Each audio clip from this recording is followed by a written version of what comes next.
channel. So, today's episode, Lablife episode 7. So, today guys is isasama ko po kayo sa live na online na experiment dito sa school na pinagtatrabahuan ko. So, kasama ko po si Sir Jello. So, siya yung facilitator. So, Jello yung gamit na yan, yung setup niya. So, dito makikita ng mga students kung ano yung gagawin namin sa live na online na laboratory.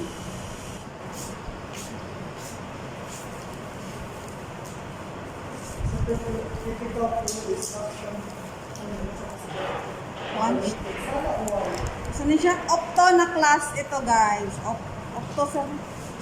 Opto first year. So, this is the last section na mag-live online presentation sa fats and oils. Experiment sa fats and oils. So, kasama ko si Sir Jello. Siya yung facilitator. Ako mag-a-assist ako. And these are the apparatus. Beaker, cylinder, mortar and pestle. We have here sa digital ring scale, tapos hot plate. Ito yung sample, happy na peanuts at plato. I-extract namin yung oil dito sa food. Huwag ba siya naman? Daily oil? May absent. 24 na sila. Jam, tikit. BTS, sorry, after ko na sa'yo, sayang ka sa... Mag-tiktok sa ta. Bitaw? Mag-tiktok sa ta, Sir Jeff. Manguwa ko ang TikTok. Uy, di ko pa mo.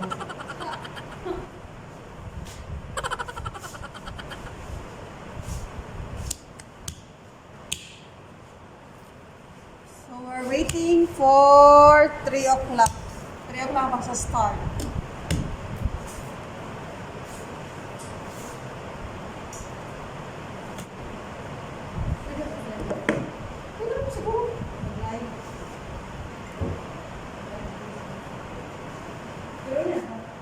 Jam, tikit. Ang hapon na. Dito. Sige, magsubo na tayo kay karang. Sir, dito. Live. Demonstration. Sige na, magsubo na tayo.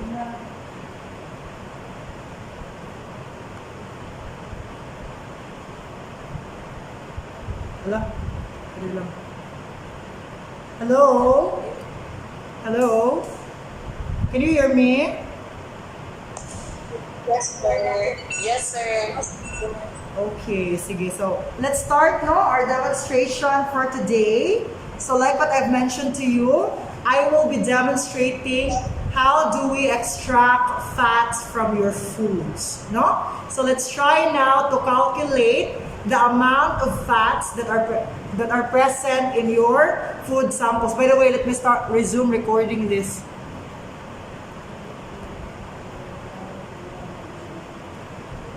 Alright, sige. So, kindly i-zoom in lang yung camera class. Kaya ba man mo zoom sa camera sa Bongo, no? Do you know how to zoom in the camera in Bongo? Yes, sir. Okay, so i-zoom in nyo siya kaya para mas dako yung view. So right now, I am in the chemistry laboratory of Cebu Doctors University.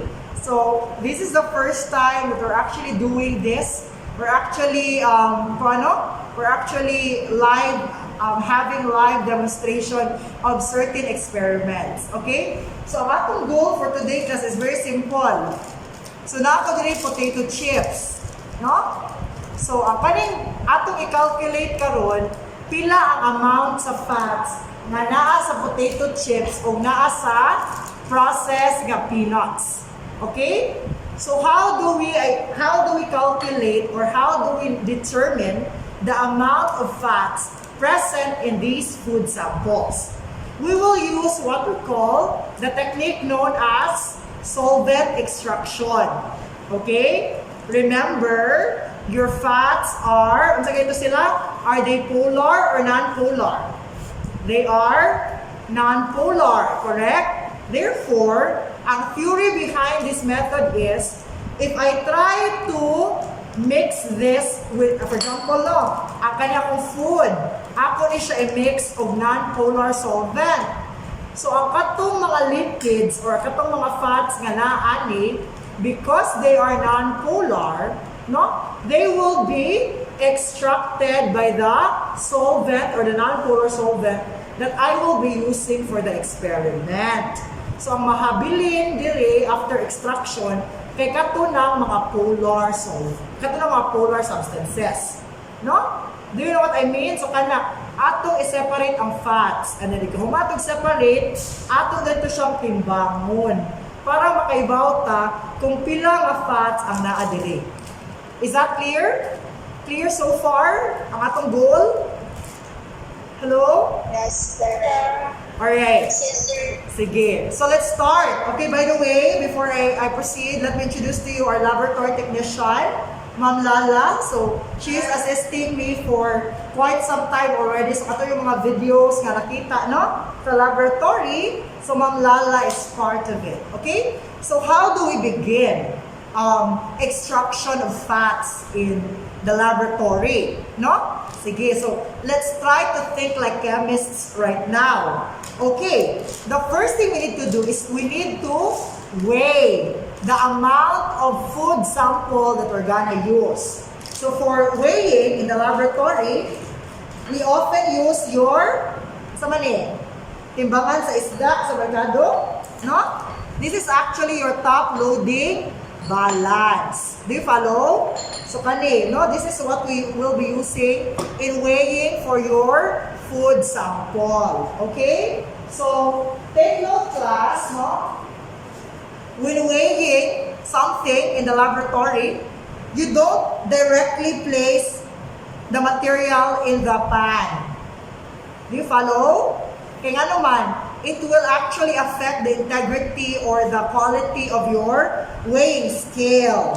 Therefore, what we need to do first is we need to actually use your paper, a piece of paper. So, ato siya butangan ng piece of paper, usa pa nato ibutang ang atuang material. Is that clear? Kaya para dili madakot ang atuang weighing scale. Okay? So, ato ibutang ang papel, no? Ikahuman, after placing it there, we tear. Kung sa'yo pasabot na ng tearing, meaning to say, we deduct immediately the mass of the filter paper. Okay? So after tearing, we now get approximately 5 grams of our food. Okay? So 5 grams. So, i-record ninyo ha sa inyong worksheet. Diba? I have given you worksheet there. You record how much of the potato chips did we use for this experiment. Okay? Sige.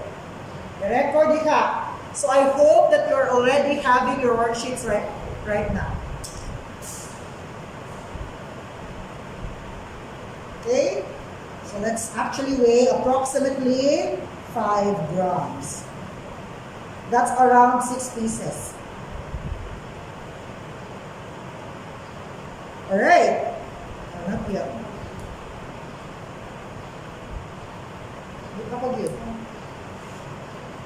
Oh. Okay, so in the balance, I was able to weigh 5.1 gram. Okay? So you record there in your table, for potato chips, I was able to use 5.1 grams of potato chips. Is that clear?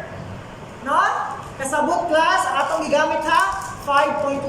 So this is exactly 5 grams. Kay, kuan man, in the laboratory, pwede rin pa magamit of within that range. Okay? Sige. So the next thing we need to do after that is we transfer it in a mortar and pestle. So, also may purpose aning apparatus? Ha? Ano may purpose aning apparatus? Sir, the pizza.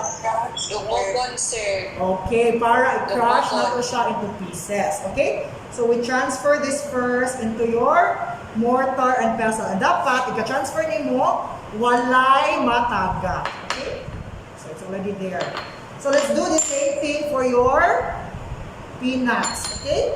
Let's do the same thing for peanuts, no? So kuan gyapon ka no, mag-consider na mag-weigh. Okay? So I think 5 grams di tanan.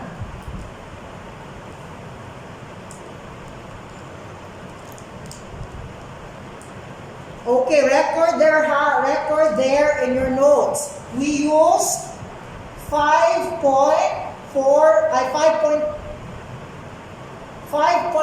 grams of peanuts. Okay? Record in your notes, we use 5.2 grams of peanuts.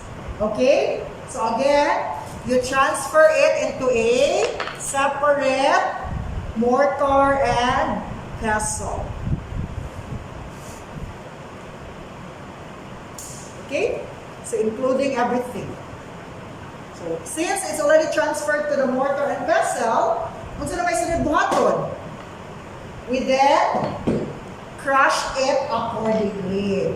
So ato na siyang i-crush into fine pieces. Kaya ano man, kay para when we add the solvent, it will be extracting the entire fats. Okay? So ato na siyang i-add, no? So be careful in crushing kasi no, kaya dapat walay maka-splash na food. Kaya para accurate ang imuhang measurement.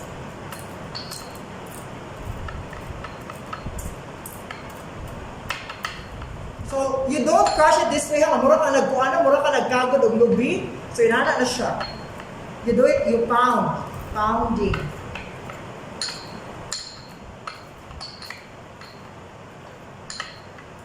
Okay? You do this until you get a fine powder. Or, not really powder, but at least, gagmay na kayo siya na pieces.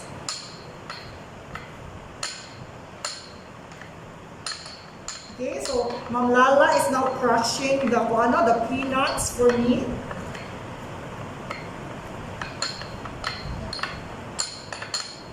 So kung mag-chemist unta mo class, inani inyong trabaho for me. No? Okay.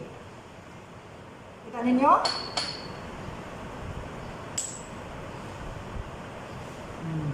See that?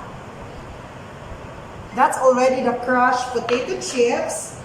And this is now your crushed peanuts. Okay? Sige. So what's the next step we need to do? We transfer this to your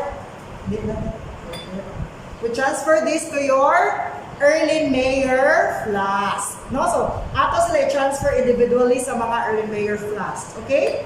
So, ato sila i-transfer kay diri man atong gamiton pag-extract. Okay? Sige. So, we transfer it using your stirring rod. Okay? Kaya para dili siya matagak. So, careful.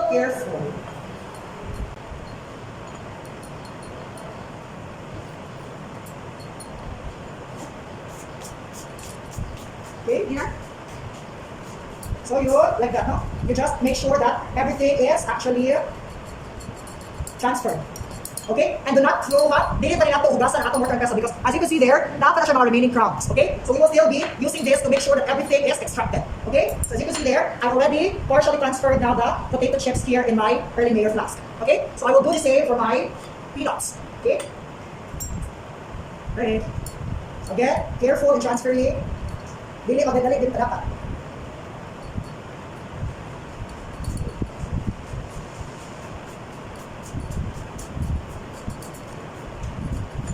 Again, do not throw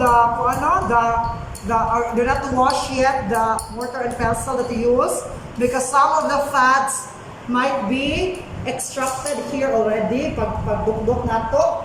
So ato gyapon na siya i-hugasan later sa ato ang solvent.